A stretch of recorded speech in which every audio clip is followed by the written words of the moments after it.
సంస్థ టోపీ పెట్టింది. మనీ స్కీమ్ పేరిట 20 కోట్లకు పైగా స్వాహా చేసింది. వరాల విశ్వనాథ్ ఓ చారిటబుల్ ట్రస్ట్ పేరిట ఓ సంస్థను ఏర్పాటు చేశాడు. అనేక మందిని ఇందులో ఏజెంట్లుగా నియమించాడు. వారి ద్వారా అమాయక ప్రజల నుంచి భారీగా నగదు వసూలు చేశాడు. కోట్ల రూపాయలు వసూలు చేసిన వరాల విశ్వనాథ్ తిరిగి చెల్లింపులు జరపకుండా పరారయ్యాడు. కార్యాలయాన్ని మూసివేశాడు. దీంతో బాధితులు మోసపోయినట్లు గ్రహించి గగ్గోలు పెడుతున్నారు. తమకు న్యాయం చేయాలని డిమాండ్ చేస్తున్నారు. మీరు కట్టించారా?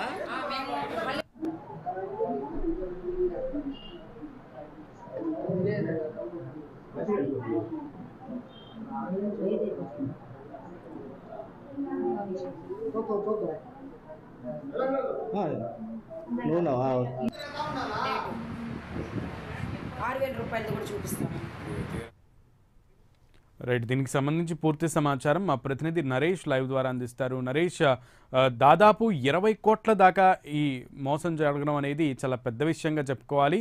పోలీసులు ఏమంటున్నారు, అలాగే మోసపోయిన బాధితులు ఏమంటున్నారు? రైట్ సునీల్, ప్రజలు మోసపోయేంత వరకు కేటుగాళ్ళు ఆగడాలు రోజు రోజుకు పెరిగిపోతున్నాయని చెప్పుకోవచ్చు. ఈ నేపథ్యంలో నెల్లూరులో విశ్వనాథ్ చారిటబుల్ ట్రస్ట్ ఆధ్వర్యంలో దాదాపు కూడా గతంలో ఏదైతే మనీ స్కామ్ తరహాలో 100 కట్టండి, 500 కట్టండి, 1000 రూపాయలు కట్టండి, 2000 కట్టండి, ఇక్కడ ఎన్ని వందల రూపాయలు కడతారో అన్ని వందలకు సుమారు దాదాపు 100 రెట్లు పైగా కూడా అమౌంట్ ఇస్తున్నట్టుగా తెలుస్తోంది. 500 రూపాయలు కడితే దాదాపు 7 లక్షల రూపాయలు మీకు రిటర్న్స్ వస్తాయంటూ కూడా నమ్మబలికినటువంటి ఈ చారిటబుల్ ట్రస్ట్ ఒక్కసారిగా కూడా దాదాపు 10,000 మంది వరకు కూడా సభ్యత్వాలు నమోదు చేసుకొని వాళ్ళ వద్ద నుంచి 500 రూపాయలు, 350 రూపాయలు, 6,000 రూపాయలు, 7,000 రూపాయలు, 10,000 రూపాయలు ఇలా ఆశలు చూపించి ఆశలే అవధులు లేనటువంటి విధంగా ఈరోజు దాదాపు నెల్లూరు జిల్లాలో ఓ మనీ స్కామ్ తరహాలో ఇటు వరాల విశ్వనాథ్ చారిటబుల్ ట్రస్ట్ యొక్క నిర్వాహకుడు చేసినటువంటి టోకరా దాదాపు 20 కోట్ల పైగా కూడా ఇక్కడ మోసపోయినట్టుగా తెలుస్తూ ఉంది. ప్రధానంగా నెల్లూరు పొదలకూరు రోడ్లో ఉన్నటువంటి క్యాన్సర్ హాస్పిటల్ వద్ద ఈ యొక్క చారిటబుల్ ట్రస్ట్ ఉంది. ఈ చారిటబుల్ ట్రస్ట్ యొక్క అధినేత ఎవరైతే తన కొడుకు పేరు పెట్టుకొని ఉన్నటువంటి కొంత అమౌంట్ని పేదలకు పంచాలనే యొక్క విశ్వాసంతోనే నేను ముందుకు వెళ్ళాలంటూ ఆయన మాట్లాడడం జరిగింది. అయితే ఇక్కడ ప్రధానంగా ఎవరైతే చెన్నైకి సంబంధించినటువంటి ఒక చారిటీతో ధీరజ్ అనే ఒక చారిటీతో వాళ్ళు కలిసిన తర్వాత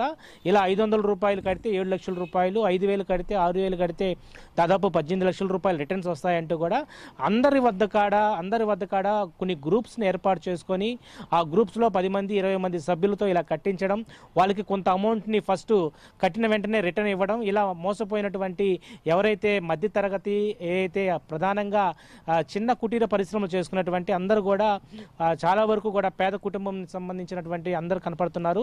ఈరోజు ఆ యొక్క చారిటబుల్ ట్రస్ట్కి వచ్చినటువంటి ఎవరైతే బాధితులు ఉంటారో వాళ్ళందరూ కూడా బిలో ప్రాపర్టీ ఉన్నటువంటి వ్యక్తులే అని చెప్పుకోవచ్చు. ఎందుకంటే దాదాపు ఎవరైతే కూలీకి వెళ్తారో కూలీనాలు చేసుకుంటారో వాళ్ళే ఎక్కువ 500 కట్టారు. అదేవిధంగా కొంత సొమ్మును ఏర్పాటు చేసుకో ఉంటారో వాళ్ళు దాదాపు 6,000, 7,000, 10,000 కట్టారు. అంటే ఒక 7,000 రూపాయలు కడితే వాళ్ళకి 18 లక్షల రూపాయలు రిటర్న్స్ వస్తాయి 2 నెలలకి 3 నెలలకు అంటూ కూడా చెప్పడంతో ఆ కట్టిన వెంటనే వాళ్ళకి కొంత అమౌంట్ ఇవ్వడం, వాటి ద్వారా మరి కొంతమంది చేతగా ఈ కట్టించడం వల్ల దాదాపు కూడా 1 కోట్ల రూపాయలు ఈ యొక్క స్కామ్ అని చెప్పవచ్చు. ఈ 1 కోట్ల రూపాయల స్కామ్ వెనకాల ఎవరెవరు ఉన్నారని దాని మీద కూడా ప్రస్తుతం పోలీసులు అయితే కేసు నమోదు చేసుకున్నారు. దాదాపు కూడా నెల్లూరుకు సంబంధించినటువంటి దర్గామిట్ట పోలీస్ స్టేషన్ పరిధిలో ఈ యొక్క బాధితులంతా కూడా ఫిర్యాదు చేశారు.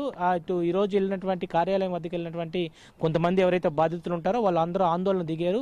గత 2-3 నెలల నుంచి మేము కట్టిన అమౌంట్ దాదాపు కూడా లక్షల రూపాయల్లో ఉన్నాయి, మాకు ఇంతవరకు రిటర్న్స్ ఇవ్వలేదు, మేము తొలితగా కట్టినటువంటి 7,000 రూపాయలకి కొంత అమౌంట్ అయితే మాకు ఇవ్వడం జరిగింది. అట్లా ఒక 7,000 కట్టినందుకు వాళ్ళు ఇచ్చినటువంటి 50,000 రూపాయలకి దాదాపు ఆ 7,000 కట్టినటువంటి వ్యక్తి ఎవరైతే ఉంటారో అది ఒక 10 స్కీమ్లు ఎవరైతే దాదాపు కూడా 7 లక్షల రూపాయలు కట్టి మరింత డబ్బులు వస్తాయనే ఒక ఆశ రూపంలో ఈరోజు చాలా మంది బాధితులు బోరున విలపిస్తున్నటువంటి పరిస్థితి నెల్లూరు జిల్లా వ్యాప్తంగానే కాదు, ఇది ఒక రాష్ట్ర వ్యాప్తంగా కూడా చర్చనీయాంశంగా మారింది. ఒక నెల్లూరు జిల్లాలోనే ఉందా, చెన్నై వ్యాప్తంగా ఉన్నటువంటి పలు ప్రాంతాల్లో ఇది కొనసాగుతుందా? ఒకవైపు చెన్నైలో ఉన్నటువంటి ధీరజ్ వ్యాపార సంస్థతో పాటు అటాచ్ అయినటువంటి ఈ యొక్క వరాహి ఎవరైతే ఈ యొక్క వ్యాపార సంస్థ ఉందో సో ఆ వ్యాపార సంస్థలు ఈ యొక్క టోకరాకి దారి తీసినటువంటి పరిస్థితి కనపడతా ఉంది. దాదాపు కూడా చాలామంది బాధితులు, ఒకవైపు కోవూరు నియోజకవర్గం, మరోవైపు నెల్లూరు రూరల్ సిటీ, అదేవిధంగా పలు సుదీర్ఘ ప్రాంతాల నుంచి కూడా చాలామంది బిలో ప్రాపర్టీకి సంబంధించినటువంటి కూలీ నాల చేస్తున్నటువంటి వ్యక్తులే ప్రధానంగా ఇక్కడ కనపడతా ఉన్నారు. మరి 7,000 రూపాయలు 10,000 కట్టినటువంటి వ్యక్తులు ఇంకా బయటికి రాలేదు. ఇలా దాదాపు నెల్లూరులోనే 10,000 మంది పైగా కూడా ఈ యొక్క ఏదైతే అమౌంట్ స్కీముల ప్రకారం కట్టారు. దాదాపు గతంలో మనీ స్కామ్లో వేల కోట్ల రూపాయలు మోసపోయినటువంటి అనేక మంది వ్యక్తులు మరలా మోసపోతూనే ఉన్నారు.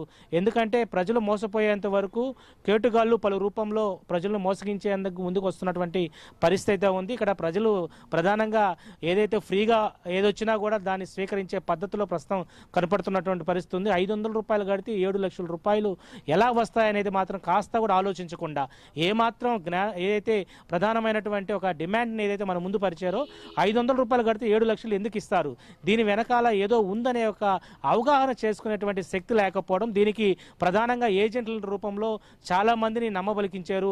ఏజెంట్లు ఎవరైతే ఉంటారో ఆ ఏజెంట్లు ఒక 30 మందిని ఒక టీమ్గా ఏర్పాటు చేసుకున్నారు. ఆ 30 మంది మరొక 30 మంది కడితే ఈ వీటిల్లో వచ్చేటువంటి కమిషన్ వీళ్ళకి రావడం. సో దాదాపు కూడా 10,000 మంది ఒకవైపు వాళ్ళు అంటున్నారు, దాదాపు కూడా ఇది 20,000 మందికి పైగా కూడా బాధితులు ఉన్నట్టుగా తెలుస్తూ ఉంది. దీని మీద పోలీసులు అయితే బాధితులు ఫిర్యాదు చేశారు. దీన్ని పూర్తి స్థాయిలో బాధితులు ఇచ్చినటువంటి ఫిర్యాదు మేరకు అక్కడ ఉన్నటువంటి ఎవరైతే అయితే చారిటబుల్ సంస్థకి అధినేత ఎవరైనా ఉన్నారో ఆ విశ్వనాథ్ అనే వ్యక్తిని కూడా ప్రస్తుతం పోలీసులు అదుపులో తీసుకున్నట్టుగా తెలుస్తూ ఉంది. మరిన్ని వివరాలు కూడా అయితే మరికొన్ని విషయాలు బయటకు వచ్చేటువంటి అవకాశం దాదాపు కనపడతా ఉంది. ఏది ఏమైనా ఏదైతే ప్రజలు దాదాపు కూడా ఇలాంటి ఎవరైతే స్కీములు కానీ స్కాములు కానీ వీటన్నిటి మీద ప్రజలు మోసపోతూనే ఉన్నారు.